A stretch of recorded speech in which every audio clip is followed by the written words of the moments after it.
आज का पहला सवाल है कि इंद्रधनुष जो वास्तव में एक प्राकृतिक स्पेक्ट्रम होता है, इसके लिए प्रिज्म का कार्य कौन करता है? ऑप्शन है वायु के धूलकण, विभिन्न प्रकार की गैसें, वायुमंडल की परतें और जल की बूंदें।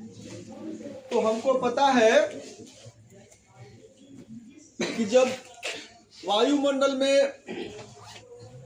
जल की सूक्ष्म बूंदें तैरती हैं और उन बूंदों पर सूर्य का प्रकाश पड़ता है तो एक बार अपवर्तन और एक बार पूर्ण आंतरिक परावर्तन होता है, जिसके कारण प्रकाश का वर्ण विक्षेपण हो जाता है और इसलिए यहाँ खड़े दर्शक को इंद्रधनुष दिखाई देता है। तो स्पष्ट है कि इंद्रधनुष उत्पन्न करने के लिए प्रिज्म का कार्य जल की बूंदें करती है। ऑप्शन डी सही है। दूसरा प्रश्न है कि आकाश का रंग नीला दिखाई देता है। श्वेत प्रकाश के ऑप्शन है कि नीले वर्ण के कम प्रकीर्णन के कारण, नीले वर्ण के अधिक प्रकीर्णन के कारण, लाल वर्ण के कम प्रकीर्णन के कारण, ये सब। तो आकाश का रंग नीला दिखाई देता है। इसका कारण यह है कि जब अंतरिक्ष से आने वाला प्रकाश वायुमंडल में प्रवेश करता है तो वायुमंडल का घनत्व अंतरिक्ष की अपेक्षा अधिक होने के कारण और वायुमंडल में धूल कण जैसे सूक्ष्म कणों के तैरने के कारण प्रकाश का प्रकीर्णन होने लगता है। तो प्रकाश के जिस वर्ण का तरंगदैर्घ्य अधिक होता है उसका प्रकीर्णन कम होता है और जिस वर्ण का तरंगदैर्घ्य कम होता है उसका प्रकीर्णन अधिक होता है। तो निचले वर्ण जो है नीले बैंगनी, इनका तरंगदैर्घ्य कम होने के कारण प्रकीर्णन अधिक हो जाता है, इसलिए आकाश का रंग नीला दिखाई देता है। तो हमारा उत्तर हो जाएगा नीले वर्ण के अधिक प्रकीर्णन के कारण। ऑप्शन बी सही होगा। तीसरा सवाल है कि कोलाइडी विलयन द्वारा प्रकाश का पथ प्रदर्शित करने की घटना क्या कहलाती है?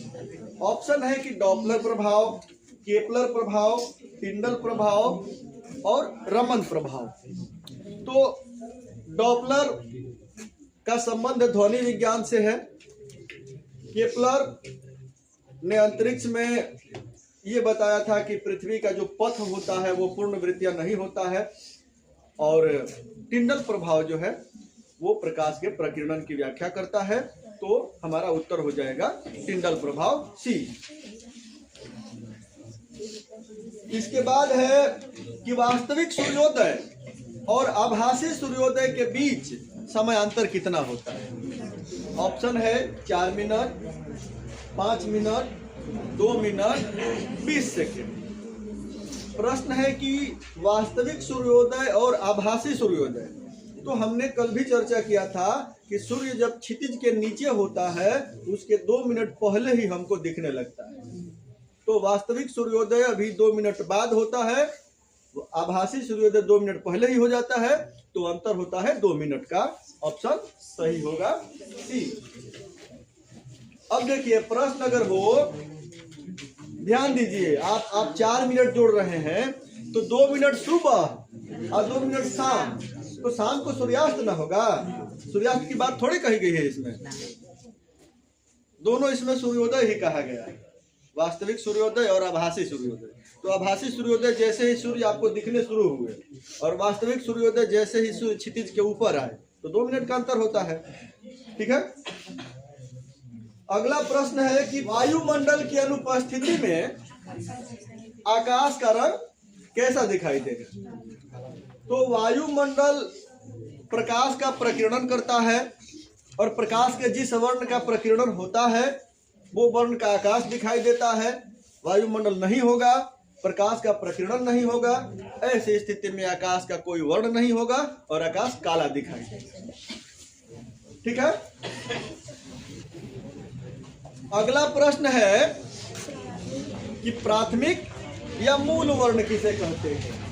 तो हम लोगों ने पढ़ा था वर्ण त्रिभुज, याद होगा आप लोगों को। लाल, हरा और नीला, इन तीनों को हम प्राथमिक वर्ण कहते हैं। लाल प्रकाश और हरा प्रकाश को मिलाया जाता है तो पीला वर्ण उत्पन्न होता है। हरा प्रकाश और नीला प्रकाश को मिलाया जाता है तो श्यान उत्पन्न होता है। नीला प्रकाश और लाल प्रकाश को मिलाया जाता है मैजेंटा उत्पन्न होता है। तो शीर्ष पर लाल, हरा और नीला ये तीनों होते हैं प्राथमिक वर्ण। भुजाओं पर पीला, मैजेंटा और श्यान ये कहलाते हैं द्वितीयक वर्ण। इन तीनों वर्णों लाल, हरा और नीला को यदि मिलाया जाए तो जो वर्ण उत्पन्न होगा वो होगा श्वेत वर्ण। श्वेत वर्ण, ठीक है। अगला प्रश्न है कि किसी चालक के सिरों के बीच आवेशों के प्रवाह को क्या कहते हैं? ऑप्शन है विद्युत ऊर्जा, विद्युत शक्ति, विद्युत धारा और विद्युत आवेश। यहाँ से हम विद्युत धारा एवं प्रतिरोध पाठ में आते हैं। तो विद्युत धारा की परिभाषा में हम पढ़ते हैं कि आवेशों के सतत प्रवाह को विद्युत धारा कहते हैं। तो हमारा उत्तर सी सही हो जाएगा, विद्युत धारा। अगला प्रश्न है कि नाभिक, परमाणु के नाभिक में अवस्थित कण होते हैं। ऑप्शन है इलेक्ट्रॉन तथा प्रोटॉन, बी में है प्रोटॉन तथा न्यूट्रॉन, सी में है इलेक्ट्रॉन तथा न्यूट्रॉन और डी में है ये सब। तो हमको पता है कि परमाणु तीन मूलतः कणों का बना होता है, इलेक्ट्रॉन, प्रोटॉन और न्यूट्रॉन। लेकिन परमाणु के नाभिक में प्रोटॉन और न्यूट्रॉन अवस्थित होते हैं। परमाणु के नाभिक की खोज अर्नेस्ट रदरफोर्ड ने की और उन्होंने बताया कि परमाणु का संपूर्ण धनावेश एक छोटे से केंद्र में होता है जिसे नाभिक कहते हैं और परमाणु के इलेक्ट्रॉन नाभिक के चारों ओर चक्कर लगाते हैं। तो हमारा उत्तर सही हो जाएगा प्रोटॉन तथा न्यूट्रॉन। अगला प्रश्न है कि परमाणु होते हैं विद्युततः। ऑप्शन है कि धन आवेशित, ऋण आवेशित, उदासीन, इनमें से कोई नहीं। तो हमको पता है कि परमाणु में जो तीन प्रकार के कण होते हैं उसमें न्यूट्रॉन पर तो कोई आवेश नहीं होता, प्रोटॉन धन आवेशित होता है, इलेक्ट्रॉन ऋण आवेशित होता है। परमाणु में जितनी संख्या में प्रोटॉन होते हैं ठीक उतनी संख्या में इलेक्ट्रॉन होते हैं, अतः प्रोटॉनों और इलेक्ट्रॉनों की संख्या बराबर होती है, इसीलिए परमाणु विद्युततः उदासीन होता है। तो उत्तर सही हो जाएगा डी। जब किसी पदार्थ को किसी अन्य पदार्थ से रगड़ा जाता है तब उसमें आवेश उत्पन्न हो जाता है। इसका कारण क्या है? ऑप्शन है कि इलेक्ट्रॉनों का स्थानांतरण, प्रोटॉनों का स्थानांतरण, न्यूट्रॉनों का स्थानांतरण, इनमें से कोई नहीं। तो हमने अभी चर्चा किया कि प्रोटॉन तथा न्यूट्रॉन परमाणु के नाभिक में होते हैं, इलेक्ट्रॉन चक्कर लगाते हैं। तो जब घर्षण होगा, आदान प्रदान होगा, स्थानांतरण होगा तो केवल इलेक्ट्रॉनों का होगा। तो उत्तर सही हो जाएगा इलेक्ट्रॉनों का स्थानांतरण, ऑप्शन सी। अगला प्रश्न है कि इनमें से कौन विद्युत चालक पदार्थ का उदाहरण है? ऑप्शन है कांच, चांदी, रबर, कागज। अब इस चारों में गौर करें तो एक चांदी जो है वो धातु है, बाकी सभी अधातु है और धातुएं विद्युत की सुचालक होती है। तो उत्तर सही हो जाएगा बी, चांदी। अगला प्रश्न है कि इनमें कौन विद्युत रोधी पदार्थ का उदाहरण है? और ऑप्शन फिर से दिया गया है कांच, लोहा, जस्ता और सोना। तो फिर हम गौर करें तो लोहा, जस्ता और सोना तीन धातुएं हैं, धातुएं विद्युत के सुचालक है, कांच अधातु है, अतः कांच विद्युत रोधी पदार्थ। तो ऑप्शन ए सही हो जाएगा। अगला प्रश्न है कि यदि Q आवेश को अनंत से किसी बिंदु P तक लाने में किया गया कार्य W हो तो बिंदु P का विभव क्या होगा? तो हमने पढ़ा है कि प्रति एकांक आवेश को अनंत से किसी बिंदु तक लाने में किया गया कार्य उस बिंदु का विद्युत विभव कहलाता है। तो विद्युत विभव V बराबर W बटा Q। तो सही उत्तर हो जाएगा C, V बराबर W बटा Q। अगला प्रश्न है कि विद्युत विभव का SI मात्रक क्या होता है। ऑप्शन है 1 जूल, 1 कूलाम प्रति जूल, 1 जूल प्रति कूलाम, 1 कूलाम प्रति सेकेंड और 1 जूल प्रति सेकेंड। तो अभी हमने चर्चा किया कि विद्युत विभव V बराबर W बटा Q। W यानी कार्य का मात्रक जूल और Q यानी आवेशों के परिमाण का मात्रक कूलाम, तो जूल प्रति कूलाम। तो सही उत्तर हो जाएगा ऑप्शन बी 1 जूल प्रति कूलाम। अगला प्रश्न है कि किन्हीं दो बिंदुओं के बीच आवेशों के प्रवाह के लिए किए गए कार्य को कहते हैं उन बिंदुओं के बीच। तो जब हम अनंत से किसी बिंदु पर लाते हैं तो विभव कहते हैं, लेकिन एक बिंदु से दूसरे बिंदु पर ले जाते हैं तो विभवांतर कहते हैं। तो हमारा सही उत्तर हो जाएगा बी, विभवांतर। अगला प्रश्न है कि ऋण आवेश का प्रवाह होता है। ऑप्शन है कि उच्च विभव से निम्न विभव की ओर, बी में कहता है कि निम्न विभव से उच्च विभव की ओर, सी में है कि दोनों ओर और डी है कि इनमें से कोई नहीं। तो हमको पता है कि धारा का प्रवाह ऋण आवेशों के प्रवाह के कारण होता है और ऋण आवेश ऋण ध्रुव पर होते हैं और ऋण ध्रुव पर विभव को हम निम्न विभव कहते हैं और धन ध्रुव के विभव को उच्च विभव कहते हैं। धारा का प्रवाह की परंपरागत दिशा हम मानते हैं उच्च विभव से निम्न विभव की ओर, लेकिन ऋण आवेशों का प्रवाह धारा के प्रवाह के ठीक उल्टा होता है, यानी निम्न विभव से उच्च विभव की ओर। तो सही उत्तर होगा बी, निम्न विभव से उच्च विभव। अगला प्रश्न है कि विद्युत धारा उत्पन्न करने वाली किसी भी स्रोत का आविष्कार सर्वप्रथम किसने किया।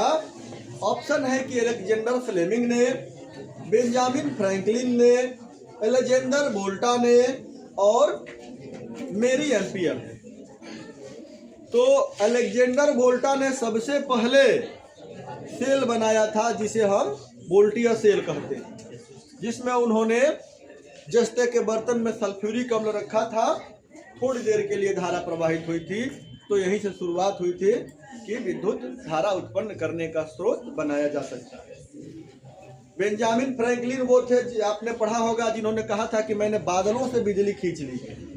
उन्होंने पतंग में चाबी बांधकर उड़ाया था जो आवेशित हो गई थी। अगला प्रश्न है कि शुष्क सेल का आविष्कार किसने किया। तो शुष्क सेल जस्ते के बर्तन में अमोनियम क्लोराइड और मैंगनीज डाइक्लोराइड का मिश्रण भर के कार्बन की छड़ लगा दिया जाता है और उस पर पीतल की टोपी लगा दी जाती है। पीतल की टोपी धन ध्रुव का कार्य करती है, जस्ते का बर्तन ऋण ध्रुव का कार्य करता है और इसका आविष्कार लेक्लांसे ने किया और इसीलिए शुष्क सेल को लेक्लांसे सेल भी कहा जाता है। तो सही उत्तर हो जाएगा सी, लेक्लांसे। अगला प्रश्न है कि किसी चालक के अनुप्रस्थ काट को प्रति इकाई समय में पार करने वाले आवेशों की मात्रा क्या कहलाती है। ऑप्शन है कि विद्युत धारा, विद्युत शक्ति, विद्युत धारा की प्रबलता, विद्युत धारा की ऊर्जा। तो हम परिभाषा देते हैं कि किसी चालक के अनुप्रस्थ काट को प्रति इकाई समय में पार करने वाले आवेशों की मात्रा को विद्युत धारा की प्रबलता कहते हैं। तो सही उत्तर हो जाएगा सी, विद्युत धारा की प्रबलता, और इसे संकेत आई से करते हैं। अगला प्रश्न है कि यदि किसी चालक से टी समय में Q आवेश प्रवाहित हो तो उस चालक में प्रवाहित धारा की प्रबलता I क्या होगी। तो अभी यहाँ परिभाषा में हमने कहा कि प्रति इकाई समय में आवेशों की मात्रा यानी Q बटे D। तो सही उत्तर हो जाएगा I बराबर Q बटे D। अगला प्रश्न है कि विद्युत धारा की प्रबलता का एसआई मात्रक क्या है। तो विद्युत धारा की प्रबलता का एसआई मात्रक एम्पियर होता है। विद्युत धारा को हम लोग एम्पियर में मापते हैं। ऑप्शन ए में कह रहा है कि कूलाम, बी में कह रहा है कि जूल, सी में एम्पियर, डी में वोल्ट। तो सही उत्तर हो जाएगा सी, एम्पियर। अब प्रश्न है कि 1 एम्पियर बराबर क्या। ऑप्शन है 1 जूल प्रति सेकेंड, बी में है 1 कूलाम प्रति सेकेंड, सी में है 1 जूल प्रति कूलाम और डी में है 1 वोल्ट प्रति कूलाम। तो हमने लिखा था कि I बराबर Q बटे T। Q का मात्रक कूलाम, T का मात्रक सेकेंड, तो कूलाम प्रति सेकेंड। तो 1 एम्पियर बराबर 1 कूलाम प्रति सेकेंड। ऑप्शन सही हो जाएगा बी। अगला प्रश्न है कि विद्युत परिपथ में प्रवाहित धारा की प्रबलता मापने के लिए किस उपकरण का प्रयोग करते हैं। ऑप्शन है volt meter, ammeter, odometer, galvanometer. तो वोल्ट मीटर का प्रयोग किन्हीं 2 बिंदुओं के बीच विभवांतर मापने के लिए करते हैं। एमीटर का प्रयोग चालक में प्रवाहित धारा मापने के लिए करते हैं। ओडोमीटर किसी वाहन द्वारा तय की गई दूरी मापने के लिए होता है। और गैल्वेनोमीटर किसी चालक में धारा की उपस्थिति बताने वाला उपकरण होता है। तो सही उत्तर हो जाएगा एमीटर, ऑप्शन बी। अगला प्रश्न है कि विद्युत परिपथ में एमीटर को संयोजित किया जाता है। तो चूंकि ऑप्शन कह रहा है कि श्रेणी क्रम में, समांतर क्रम में, मिश्रित क्रम में, इनमें से कोई नहीं। एमीटर ऐसा उपकरण है जो विद्युत धारा की प्रबलता बताता है। और विद्युत धारा की प्रबलता बताने के लिए परिपथ की प्रवाहित समुचित धारा उसमें से गुजरनी चाहिए। और जब परिपथ में उपकरणों को इस प्रकार से जोड़ा जाए कि सभी उपकरणों में संपूर्ण धारा प्रवाहित हो, तो इस तरह के संयोजन को श्रेणी क्रम संयोजन कहते हैं। अतः सही उत्तर हो जाएगा ऑप्शन ए, श्रेणी क्रम। ओम के नियम के अनुसार चालक में प्रवाहित धारा समानुपाती होती है। ऑप्शन कह रहा है कि तापमान के, दाब के, विभवांतर के और प्रतिरोध।